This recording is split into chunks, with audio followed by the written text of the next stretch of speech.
Hello my friends and welcome once again to this Red Gaming Tech video of myself and Marta. As you may or may not be aware, Paul is a little bit under the weather at the moment. Just a bug, nothing to worry about, but he is just resting up so he can be back fighting fit. But of course that leaves it to yours truly to give you the skinny on the latest and greatest news from the gaming and tech world from the last 24 or so hours.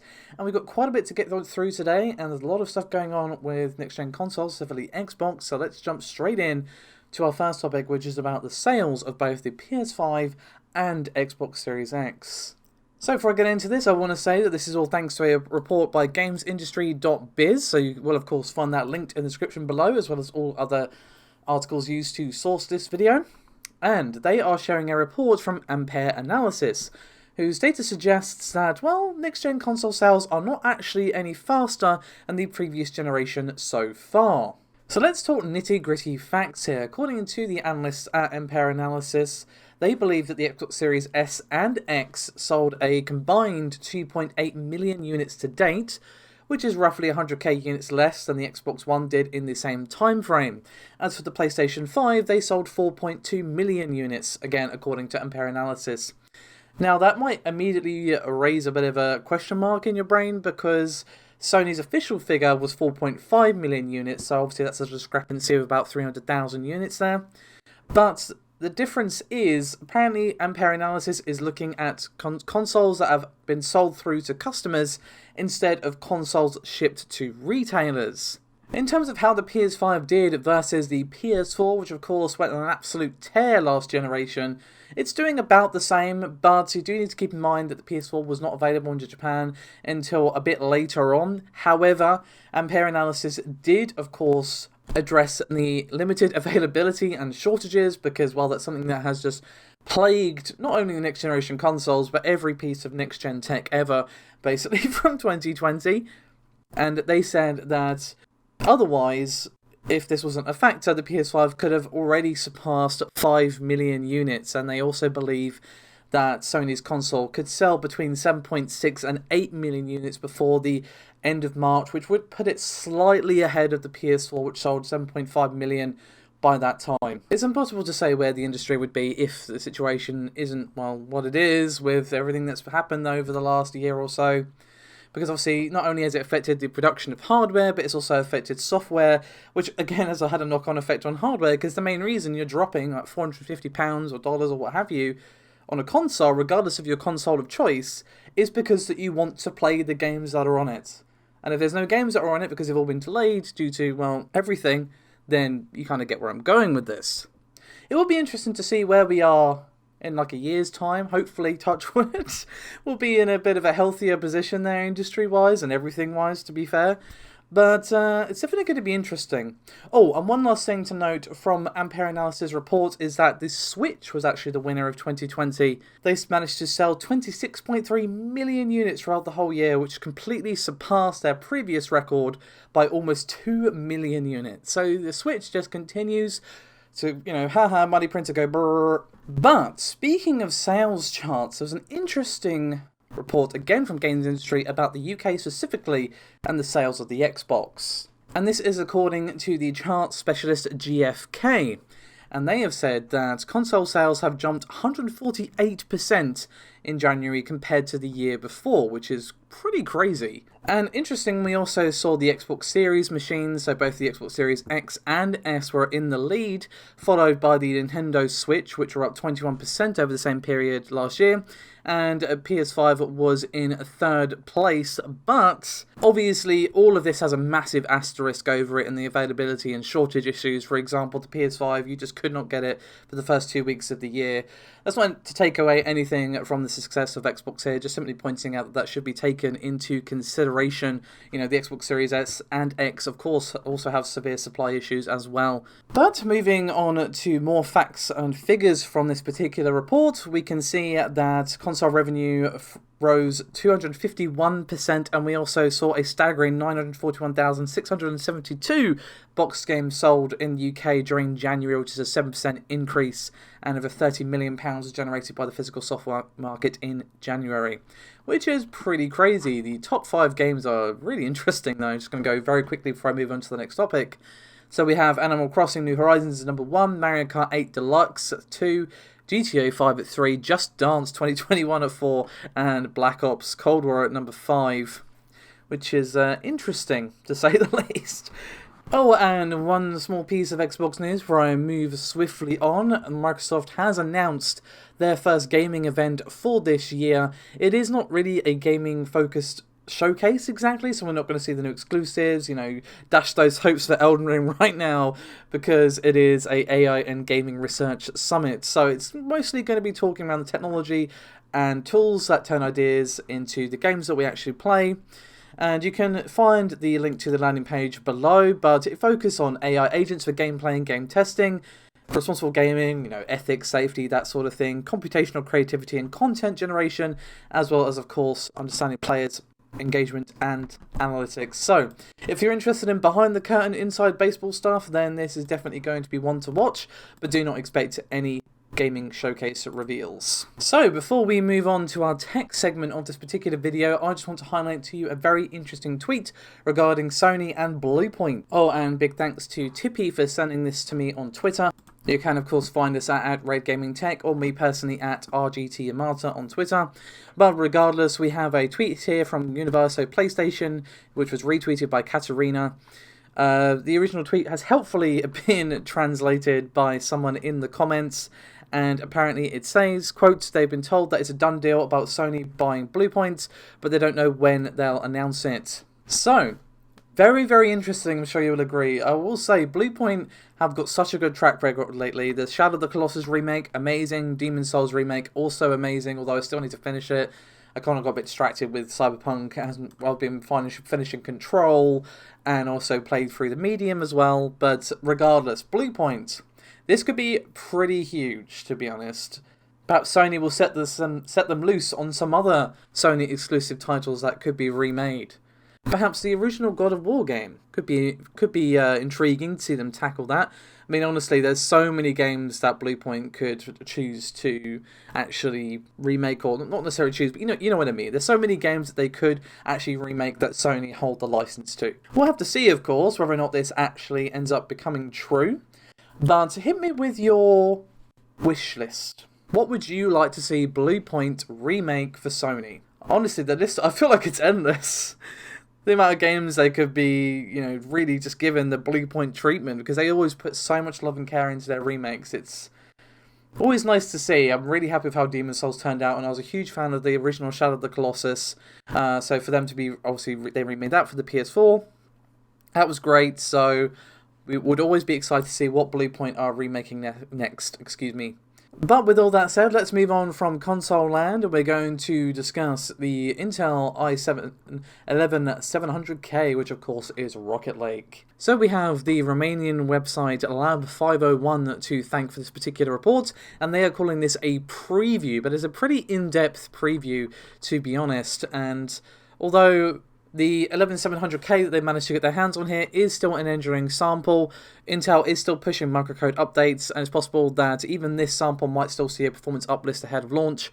But all that aside, in terms of specs, it is of course 8 cores, 16 threads, and according to Intel's previous information, we should be expecting to see a 19% IPC uplift. We see a base clock of 3.6 GHz and boost up to 4.6 on all cores. As for the tests here, we do see an extensive battery of tests. I am not going to be going through all of them because, frankly, I'll be here until next Christmas. Not even this Christmas, but next Christmas. But I am going to highlight ones that I feel are interesting, like a few synthetics and a few gaming results and so on. But regardless of that, in terms of tests, it was tested on a Z590 motherboard. We don't know which one, sadly. And it was pitted against some Ryzen processors, of course, which were tested on the MEG X570 Godlike from MSI, and the 10th gen processors, which were tested against it, were tested on a Z490 Aorus Extreme by Gigabyte, and all processors were tested using DDR4 3200 memory and a RTX 2080 Ti graphics card. So, in terms of Cinebench R20, as you can see, is middle of the stack here. We see a score of 5615. It comes in below the 5800X as well as the 10900K, and of course you can see it gets actually crushed by the 5950X, but that should not exactly be surprising given the amount of cores that thing has, but still. As for Firestrike Extremes, pretty much similar story. We see it at the middle of the pack here, 25984 score. Again, coming in below the 5800X and 10900K, and of course the 5950X still reigning at number 1 here. Moving on to the gaming benchmarks here, we can see an average frame rate of 115 and a minimum frame rate of 91, which is not too shabby at all. Results here are pretty close between most of the processors here, so not really much to discuss in terms of differences. Kind of similar story for GTA 5 at 1080p. We see 149 average FPS.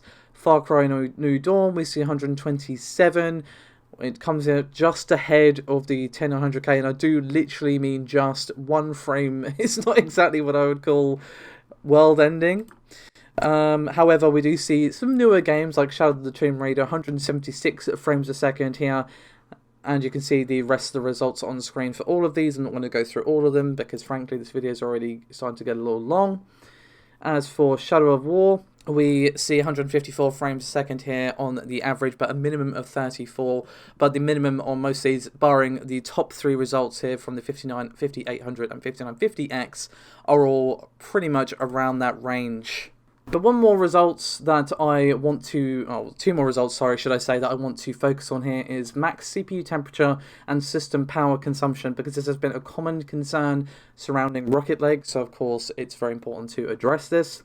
In terms of max CPU temperature, it was tested on Prime 95, as you can see. We see it come in at 71 Celsius. And as for power consumption, we do see it come in at 286 watts, which is pretty high, especially when you look at, you know, the 5950X or even the 10980, for example. But it is actually less, at least in this particular test, than the 10900K. But we also have results for the 10900K as it was pitted against the Ryzen 7 5700G, as well as the 5800X, and this is thanks to a Chinese YouTube channel, and we'll of course link their video below. But again, we do see an extensive battery of tests here. I'm not going to go through them all. If you wish to see all of the results, again, you will find the video linked below. So, the 11900K was tested on a Z590 motherboard, and it was equipped with DDR4 4000 memory. Unfortunately, we do not know which Z590 board it was tested on, and it was comparing against, it's comparing 11900K QS, which is qualification sample, against a Ryzen 7 5700G ES. So qualification samples are closer to the final retail product than an engineering sample, but it is still not a finished product. And throughout the video, they do note, for example, that many blue screens and crashes were reported on the Intel processor, especially while attempting overclocking, and Cezanne was showing some low frequency issues as well. So clearly, both of these processors are not the final product. Please do keep that in mind while I go through these results. Now, we'll just say that the results have been helpfully collated here by videocards.com, so of course you can find their article linked below, and they have helpfully collated some of the more important results from this particular video in a very helpful chart. And as you can see yourself, let's focus on CPU Z first. Single core score 11900K, 719.6, whereas 657.0 for the 5800 and 612.3 for the 5700G. As for the multi-core, we see 7035.5 for the 11900, 63.66 for the 5800X, and 6374.9 for the 5700G. As for Cinebench, we do have a range of R15, R20 and R23 single and multi-core score tests here. For R15, we see single core results 256 for 11900, 257 for the 5800 and 230 for the 5700G, so pretty much neck and neck there between the 11900 and 5800X. As for the multi-core score, we do see a bit more of a difference here, 2526 for the 11900, 2354 for the 5800X, and 2242 for the 5700G. As for R20, we see 620 for the 11900, 609 for the 5800X, and 551 for the 5700G. Multi-core score for this was 6140 for the 1100K, 5676 for the 5800, and 5404 for the 5700. As for R23, finally, 1661 for the single core score for the 11900. 1569 for the 5800, 1418 for the 5700G. Sorry, let me put my teeth back in, then maybe I can speak properly. And we see for the multi-core score 16,001 for the 11900, 14,634 for the 5800X, and 13,797 for the 5700G. So let's wrap up today's proceedings with a couple of really quick things from AMD. The first of which is just a really quick debunking. You may have seen the tweet from OneUsmus earlier, or Yuri Bubli, depending on your preference there. And they tweeted Zen 3 and 5000 MHz Plus announced on February 15th. Unsurprisingly, this sent everyone into a bit of a tizzy, and they came out and said that this is not an announcement from AMD. So this has already been debunked. This is obviously something that they're working on for themselves. But I don't blame people for assuming that this was something that was going to be announced. The phrasing of the tweet is, well, like a leak, to be honest. But they have come out and said that this isn't an announcement from AMD. So I just wanted to quickly throw that in this video, just in case you hadn't seen the update from Yuri there. And our final topic for today is just a very quick update for the 6700. Of course, we have heard quite a few rumours regarding this particular graphics card, and we have yet another EEC listing here, this time for power color. They have listed both the 6700 XT and non-XT variants, and we can want to see again here that the 6700 XT has 12 gigabytes and the 6700 has 6 gigabytes. Now, of course, this is not new information, but it is interesting that we see yet more sort of proof added to the list that this is the sort of spec layout that we are going to be seeing for these particular GPUs, as again, they are joining the likes of Gigabyte and ASRock that have made these particular listings that have shown these specifications. So TLDR, add power color to the list of companies that have listed these graphics card with these specs layouts to the EEC. Anyway guys, I think that's me done for this video. Thank you so much for watching. As always, do remember to like and subscribe, and of course click that bell icon so you'll actually be notified when we go live, because, well, YouTube's gonna YouTube sometimes. Hopefully you guys have a safe weekend, enjoy it as best as you can, and I'll see you for the next one. Bye bye.